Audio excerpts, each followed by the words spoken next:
So Louisa, let me start with you. I'm just following alphabetical order here, L and then M.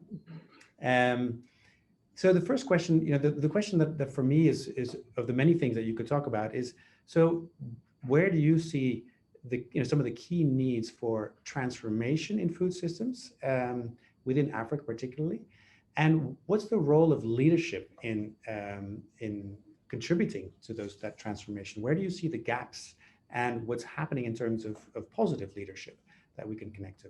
So, food system transformation, it's really the buzzword of the year, I think.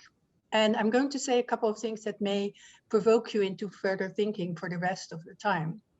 The traditional or classical way to look at food system transformation in Africa is to say, okay, here we have all these small farmers, they're having a difficult time. They need to have some access to irrigation water, perhaps. They need to have better markets, a little bit of credit, but basically to think about incremental changes. Now, you could also look at it from a very different point of view.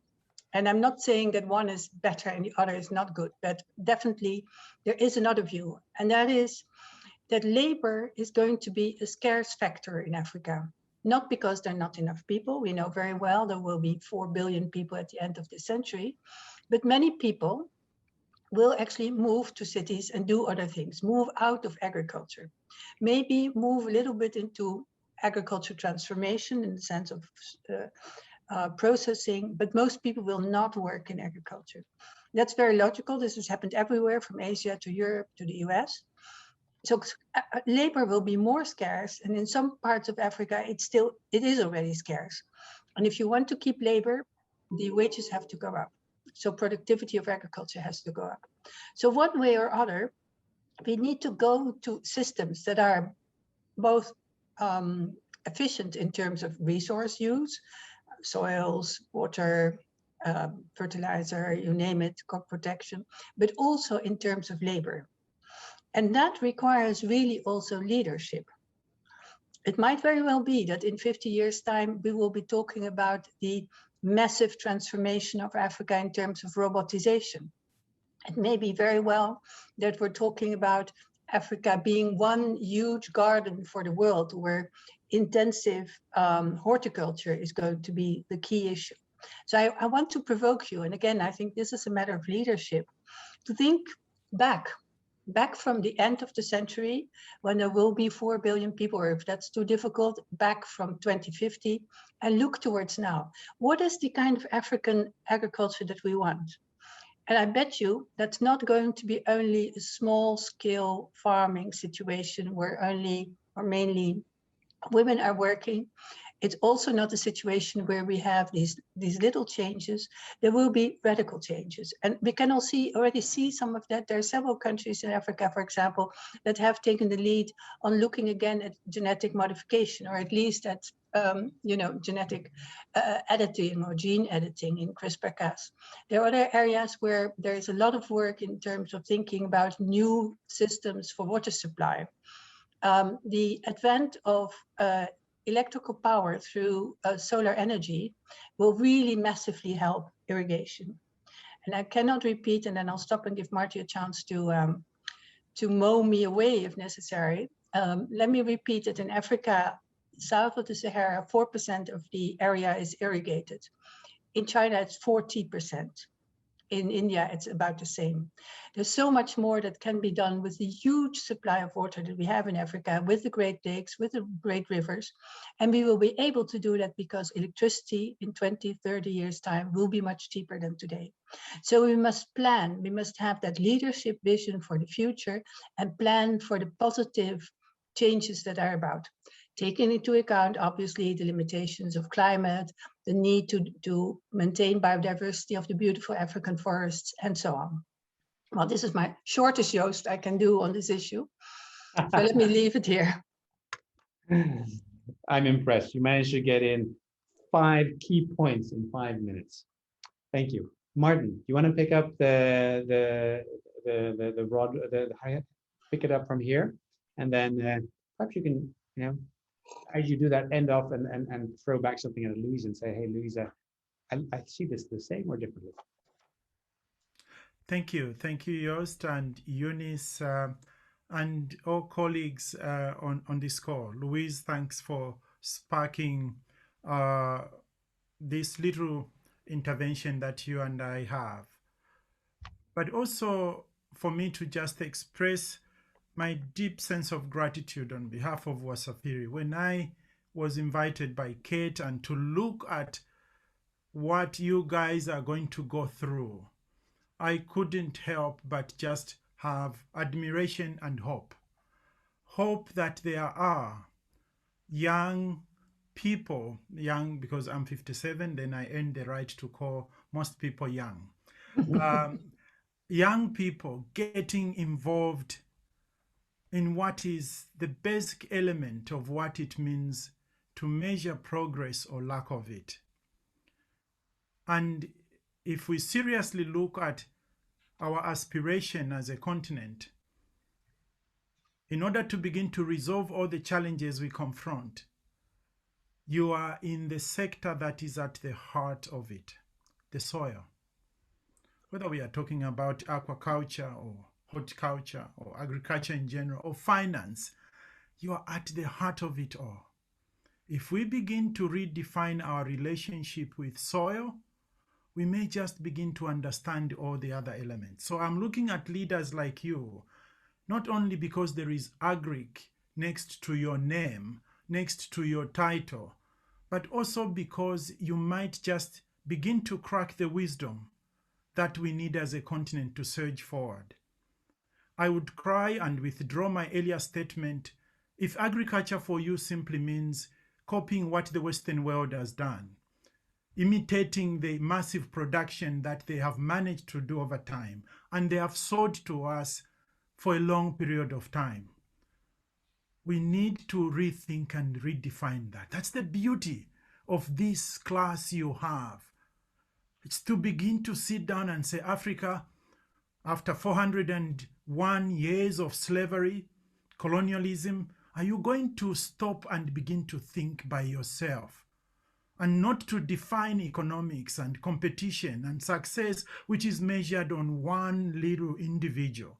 If I show numbers that are growing all the time, I'm successful. That is not how we count success.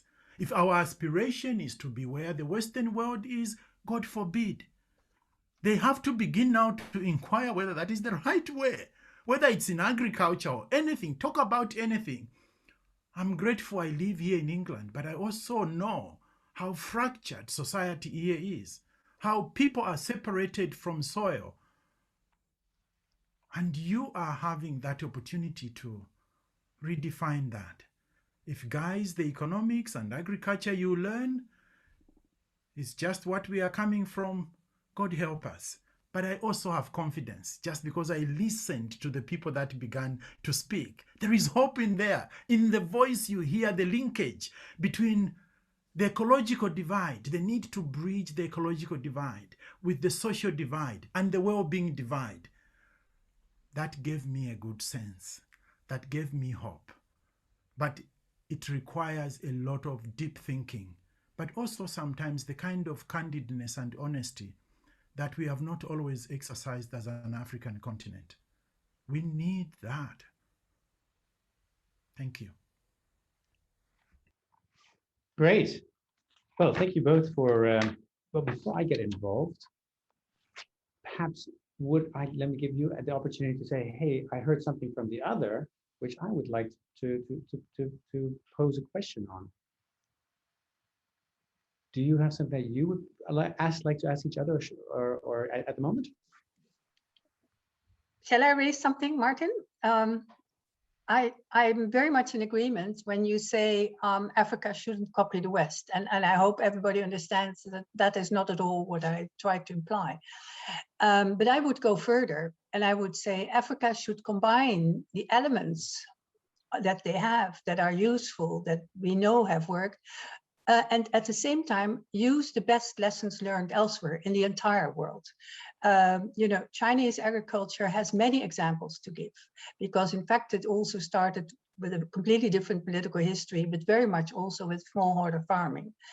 And we shouldn't oppose small holding and big holdings, but I think learning the lessons gives you a head start, and a good leader knows when to choose the right lessons and how to adapt them and apply them and always translate them. So I think this is very much also where I think our future leaders, and you said this so very eloquently, you are also very lucky that you are here today, because there are so many good lessons of experiences that are there for you to grasp. And that's a wonderful feeling. It is indeed a time of optimism. So it's wonderful to be young. I earned that right also to call you young, because I'm even older than Martin.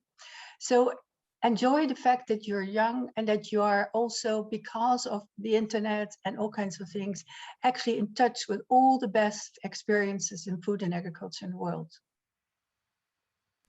Thanks, Louise. And I just wanted to ask Louise, when we look at the data that projects the movement of people, 4 billion, most of them living in urban areas, when we have the lack of meeting and learning from the scholars that are on this journey, what would you say? Should they take that as a given, or should they even start questioning, how can we reconfigure that? Because it's not a God-given event. That's what we are projecting. Leadership can intervene, and we could end up with a different. Should they take it as a given, or they could say, this is what is projected?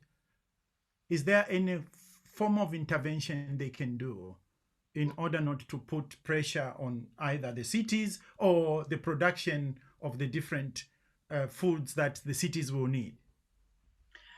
It's a very good question, to what extent leaders can intervene. And we know, of course, many horrible examples where leaders have intervened in demographic movements. So it's usually very, very difficult in the longer term to get people back to where leaders want them to be. Closing borders or giving permits for people to travel always have led to a lot of upheaval socially and politically.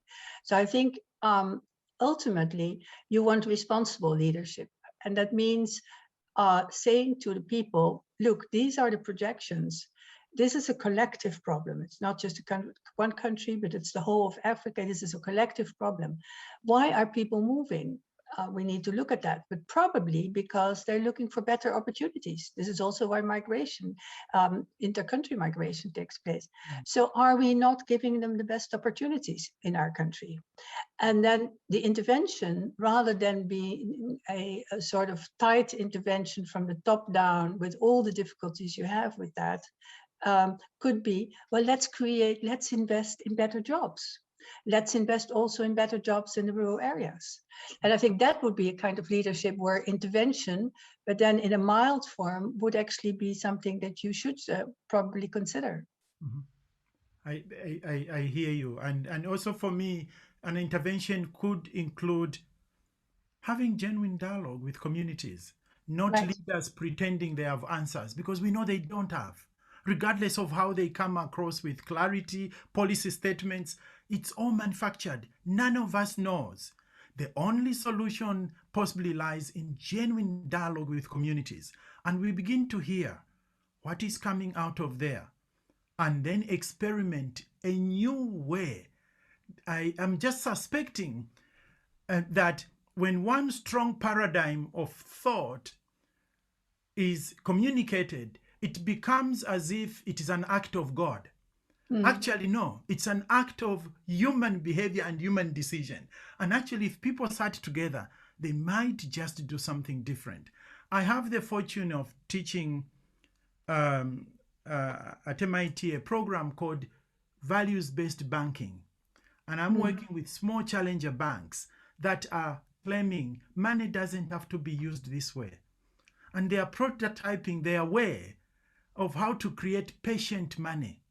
When you deal with the soil, which has its own way in which it brings forth the food products that we need in order to survive and be healthy, you need to be slightly as patient as the soil is. And they are showing us a sign that it's possible to be profitable, not outrageously profitable, but profitable enough to cause regeneration. And yet, when we look at the big banks of this world, HSBCs and all the rest, you think there is only one narrative, that money has to give birth in 24 hours. And if we believe that paradigm, investment in agriculture will always pander to this situation that has just been created and make believe. And children who are studying economics now think that's the truth, and probably the only truth.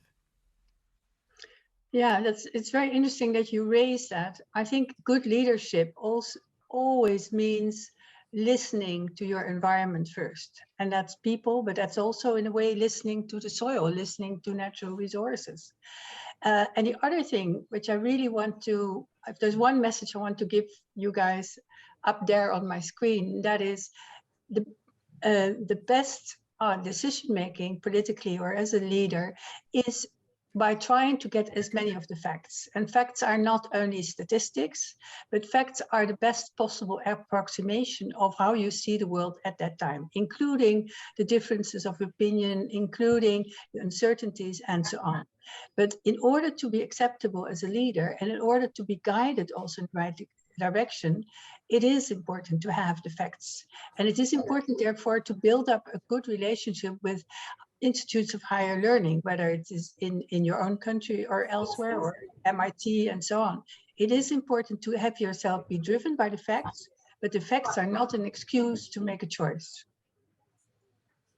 I love that. The facts are not an excuse. Thank you, Louise, for underscoring that. Allow me to just latch on what you have said, but also to remember that facts are not only those things that appeal to what is above our shoulders, our brain. Now we are learning from other sciences, particularly neuroscience and other human sciences, that we humans don't simply think with our brain. Our traditions have always known that that little thing which is on the left side of our chest, the heart, is a faculty of thought. We need to widen our capacity for what thinking is. My grandmother still has a feel, not a thought, on why she must plant here and not there. If we ignore that, we are gone. Humans are not just thinking beings, but they are also beings in their totality. Leaders like you need to switch on all faculties of intelligence. Open mind, open heart. If we just listen to one line, that doesn't do.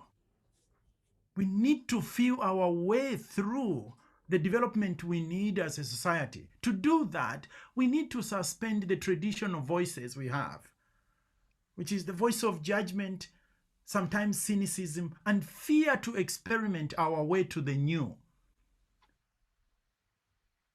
And what I'm trying to emphasize here, as you do this, I invite you, I implore you, take in all the knowledge, all the facts, all the data, but also go back to your villages and see how they have survived over all these years. And learn. There is some little wisdom that needs to be amplified there.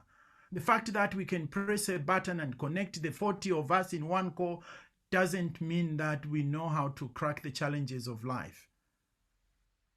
Let's include in our search what wealth means in an African context. It is just not because there is a fat account in the bank. That is important, but not sufficient. What else is going to teach us about how to deal with pests and pesticides and everything that is around us? That's all I'm inviting. That's the privilege I'm looking at you have. You can help us redefine the future. Yes, agriculture is the entry point, but what you learn will be so applicable in everything else. And from Wasafiri point of view, that's what we bring, systems thinking around everything we do. Therefore, I talked about ecological divide. We need to bridge that. Social divide, we need to bridge that. certainly well-being is an issue. We are currently in a storm of something when we cross the line of the ecological divide, and we are now in a situation where we are. In Kenya, you have the long history of land being so scarce. You can't define agriculture if you are not willing to look at your historical challenges around land and the deprivation that come out of it. Thank you. Louise, Thank thank you. you. And Martin, do I hear you wanting to step in still? Because you've got 5 minutes, I believe, before you have to step out. Yes, if I may, because I was mean, going to. This is such a fascinating rant, and I think it's exactly the Yes, kind yes. of leadership demonstration that is the most illustrative to our fellows. Please make use of your time still. Well, I was going to challenge Martin a little bit on this dichotomy in a way, or complementarity is a better word, between feeling and or the brain and the heart, the feeling and rationality. Absolutely, feelings have to be taken seriously. And I know that a lot of farmers have perhaps intuitions or intuitive knowledge about doing things. But again, feelings in themselves for us as scientists also need some testing. And I think it's very good to be able to ask the questions and to see what the feelings are based on. And very often, but not always, feelings are in fact rooted in some very long-standing practices. But in today's age, I would also like to warn for taking feelings in an absolute sense. If you ask me what worries me most, well, there are many things that worry me, and one thing that really worries me is the growing polarization in our societies, in the world as a whole. And that's often a matter of polarization of feelings. Feelings may dress up as so-called scientific opinions, but the emotion is in the feelings. And so I think it's a task of a leader to hear the feelings, to examine them from all sides, but also to have the courage, and we haven't used this word yet, but courage is absolutely essential to leadership, to have the courage to say, I respect your feeling, however, it cannot be a basis for my decision-making. And it's very difficult, but very important that you see this difference. Louise, for me, actually, feelings are data. I'm not saying it's right or wrong. It's just that the education system that most people went through, particularly the Western type, it kicked out feelings. It's like we are non-feeling beings. And yet, most of the people who are working for institutions, the beginning of those institutions was feeling. And then they employed people like you and Louisa who have gone to school to start now exploring their feelings with the data that we are used to. And if you check histories of institutions we celebrate, they were not a function of thoughts processing by themselves. It was an individual, maybe with another, attending to a feeling. And then they exploit more. Then they start inviting people to help them now put that into a context that others can understand. I agree with you, Louisa, they are not inseparable. But I also want to acknowledge that we are coming from a history where feelings were not part of decision making. I've had the fortune of working in government. I've had the fortune of working in business. I've had the fortune of working for international development. Feelings have been relegated to the backyard garden, and they could be responsible for many, including when Barings Bank collapsed. Many of the leaders in the bank had a feeling the way Neil Eason was playing the game was not right. But when they looked at the data, he was scoring every point by which trading of the type he was doing should be allowed. And a few months later, it wasn't just Neil Eason who lost the job, the entire Barings Bank. And then people say, I should have said, but how could I say to my colleagues that I had this nasty feeling inside me? All I am saying, Louisa, is that we don't ignore feelings. They are data. Okay, I absolutely agree with you. Absolutely. I bring it together. I do hear you.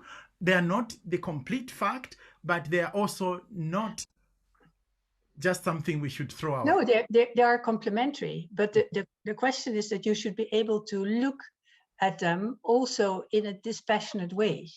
so that you understand where feelings come from. Sometimes feelings occur because people are afraid, for example, of modern technology and agriculture. And we should understand that fear, understand where it comes from, and then decide to act or not to act.